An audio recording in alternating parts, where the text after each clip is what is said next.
Now we will start with sir anti ageing treatments. Sir मैंने Botox के बारे में पढ़ा है, फिलर्स के बारे में पढ़ा है, night cream specially the vitamin A retinol के बारे में पढ़ा है। So how you will start and what age you gonna start?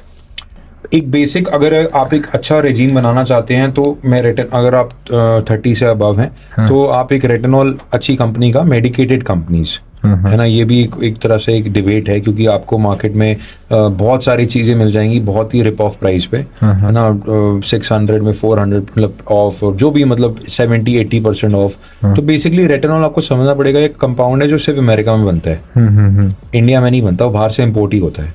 ठीक है। उसको हम एक पर्टिकुलर फॉर्म में फॉर्मुलेट करके फिर उसको हम पैकेजिंग करते हैं। ठीक है। एक मेडिकेटेड कंपनी, एक अच्छी कंपनी अगर एक रेटिनॉल बना रही है तो वो 1200 से 1500 की रेंज का होगा।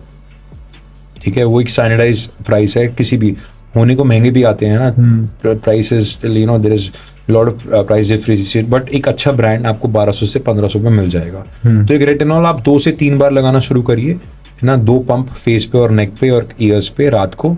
ठीक है, इसके अलावा आपका गोल क्या है ना, अगर आपको एक हाइड्रेटेड स्किन चाहिए तो अलग चीज़ यूज़ करनी है, हाइलुरोनिक एसिड यूज़ करिए मॉर्निंग में। अगर आपका डीपिगमेंटेशन रोल है कि आपकी स्किन बहुत टैन हो रही है एंटी एजिंग के साथ, तो उसमें एक AHA सीरम रात को ऐड कर दीजिए हफ्ते में 2 बार। एक अच्छा आपकी स्किन के हिसाब से, जो भी आपकी स्किन टाइप है उसके हिसाब से एक मॉइस्चराइजर यूज़ करिए, जो आप रात को भी लगा सकते हैं रेटिनॉल और AHA के बाद, और सुबह भी लगा सकते हैं हाइलुरोनिक एसिड के बाद। सुबह फिर हाइलुरोनिक एसिड के बाद आप जब मॉइस्चराइजर लगाएंगे उसके बाद एक SPF टॉपअप करिए। सर ये आपने काफ़ी कॉम्प्लिकेट किया, let's ease it out. Night में नाइट क्रीम लगाना है, नाइट में आपको रेटिनॉल लगाना है, हफ्ते में 2 से 3 रेटिनॉल क्रीम लगाना है। प्राइमरीली जो रेटिनॉल क्रीम्स हैं वो बेस्ट हैं, जो which are imported in India.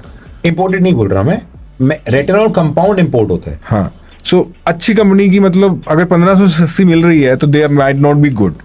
मतलब आपको ग्रेड, देखो एक चीज होती है कॉस्मेटिक, एक होती है कॉस्मेस्यूटिकल।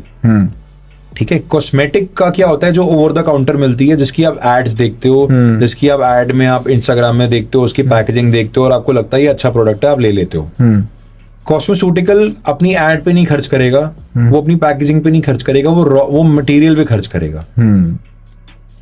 सो प्राइमरीली सर अगर मोटा मोटी बोले तो डॉक्टर प्रिस्क्राइब रेटिनॉल ही लेना है। डॉक्टर प्रिस्क्राइब रेटिनॉल ले लो आप, मैं कह रहा हूँ फार्मास्यूटिकल ग्रेड रेटिनॉल ले लो, मतलब मेडिकल कंपनी का है, मेडिकल कंपनी का रेटिनॉल है, वो ले लो। That is the best. So आपको रेटिनॉल लगाना है रोज रात को लगाना है after face wash and all. रोज रात को नहीं, हफ्ते में 2 या 3 बार। हफ्ते में 2 या 3 बार सफिशिएंट है 2 से 3 बार। हाँ, काफी। Okay, that is one type. Then second is that कि रात को तो ये हो गया, अब मॉर्निंग में you have 2 problems.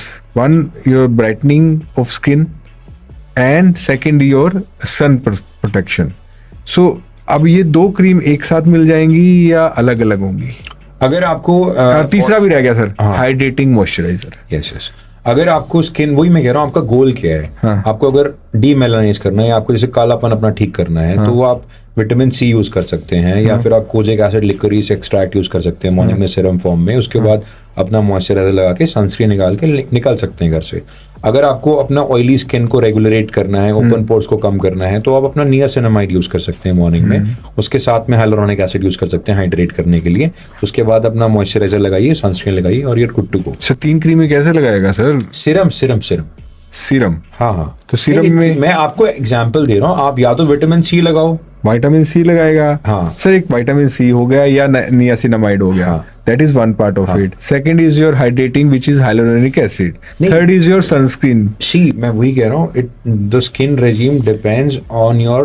तो सर सनस्क्रीन तो हर किसी को चाहिए रहेगा, सनस्क्रीन तो लगाना ही है। तो that is one part of it. Then in मतलब सनस्क्रीन के साथ either you have to take brightening product or you have to take moisturizing product, either of them according to your skin type. आपको कोई, जैसे जो serums होते हैं उसके अंदर एक्टिव्स होते हैं। हाँ, आपको कोई एक एक्टिव चूज करना है अपनी स्किन टाइप और अपने गोल के हिसाब से। ओके, ठीक है।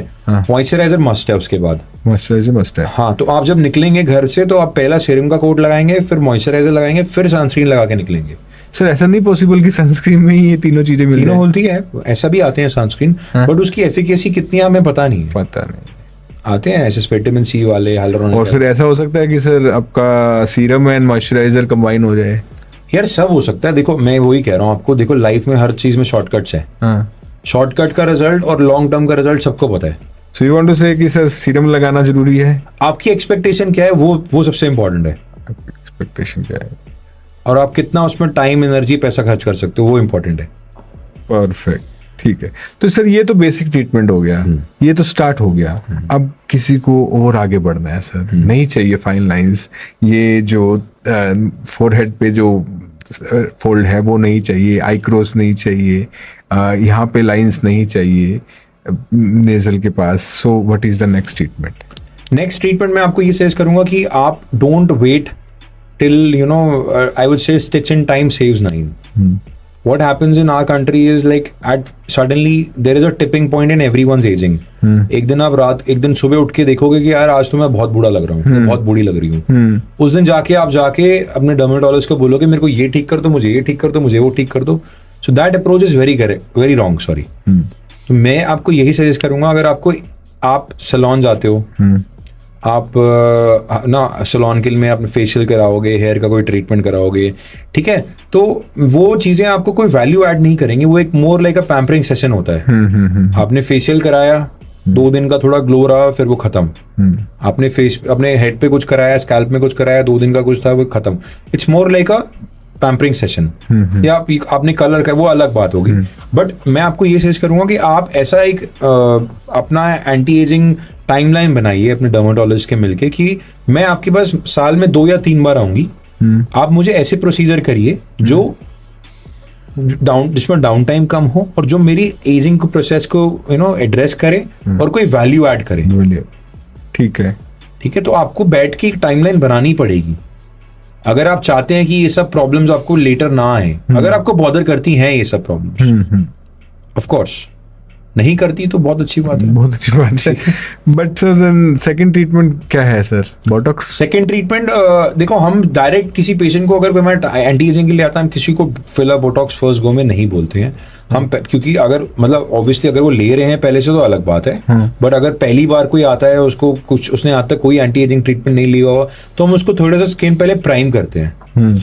पहले उसको वो समझाते हैं कि भाई स्किन रेजिम का ये इंपॉर्टेंट है, नॉन इन्वेजिव प्रोसीजर है, हाइफू आप ये कर सकते हो, कुछ माइल्डली इन्वेजिव प्रोसीजर है, MNRF या माइक्रोनेलिंग ये कर सकते हो। पहले आप 3 महीने एक बेस बनाओ, उसके बाद फिर हम उसको फिलर, बोटॉक्स या थ्रेड्स या फिर बूस्टर्स पे जाते हैं, वो एंड में जाते हैं हम। इससे क्या होता है, जो फिलर बोटॉक्स की जो क्वांटिटी होती है फर्स्ट गो में वो भी कम हो जाती है। दूसरा, एकदम से कोई ड्रास्टिक चेंज नहीं आता फेस पे, एक नेचुरल लुक की तरफ, क्योंकि हम ऑलरेडी नॉन इन्वेजिव और इन्वेजिव प्रोसीजर से एक अच्छी स्किन आपकी बना देते हैं पहले से, 3 महीने पहले से, और फिर हम उसको थोड़ा एनहांस कर देते हैं बोटॉक्स फिलर से। Perfect. So Botox works? Definitely works. Botox से अच्छा ग्रेटिफाइंग रिजल्ट किसी प्रोसीजर का नहीं है एस्थेटिक मार्केट में। बोटॉक्स का पेशेंट आपने अच्छा बोटॉक्स कर दिया तो आएगा ही आएगा। सो कितना फ्रिक्वेंटली लगता है बोटॉक्स? 3 से 6 महीने में एक बार। 3 से 6 महीने में डिपेंड करता है। आप देखो, इसमें भी डिपेंडिंग ये होता है कि आप कितना there are subtle changes, then there are a combination of aging and non-aging changes in your face, and then there is a absolutely non-aging face. So आप किस में जाना चाहते हो?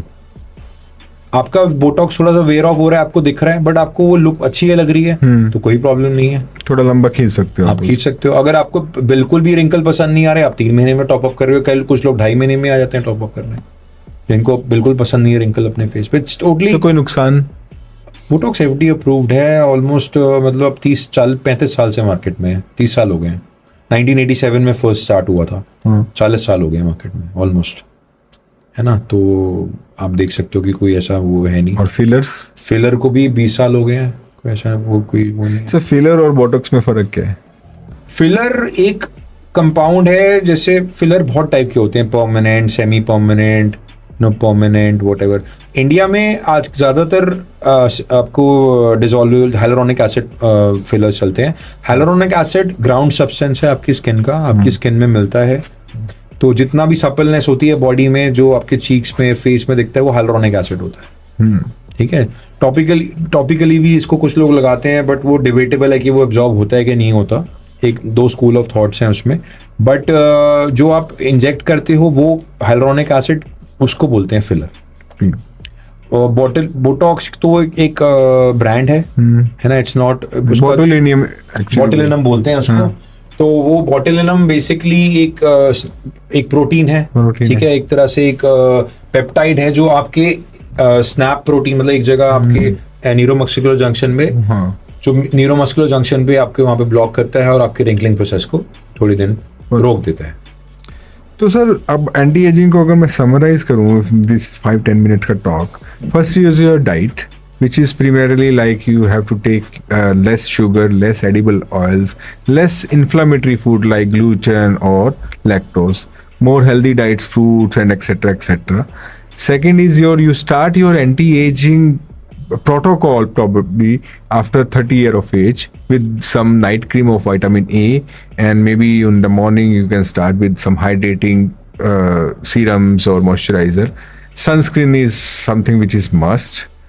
Then you can go towards Botox, fillers, and there are certain priming things we talk about, HIFU. And what is HIFU, sir? HIFU is high intensity focus ultrasound. Okay. It's an FDA approved procedure. Okay. और आजकल बहुत common हो गया है क्योंकि सारे aesthetic, because lot of patients they don't want any downtime.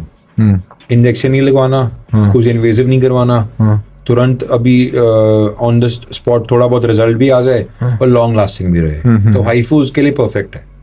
तो साल में एक बार करना होता है और आज करो, उसका 8 से 10 हफ्ते बाद पूरा रिजल्ट आ जाता है और उसके रिजल्ट्स अच्छे होते हैं, सब ड्यूड रिजल्ट होंगे उसके, मतलब ऐसे बिल्कुल नहीं होगा कि लिफ्टिंग ही हो जाएगी, प्रॉपर ही आपका फेस बदल जाएगा, बट हाँ रेगुलरली अगर आप कराते रहोगे तो उससे आप कोलेजन काफी बिल्ड कर सकते हो। Collagen you can build. At least you are now next candidate for Botox. Botox or fillers, whatever is required. Whatever is required.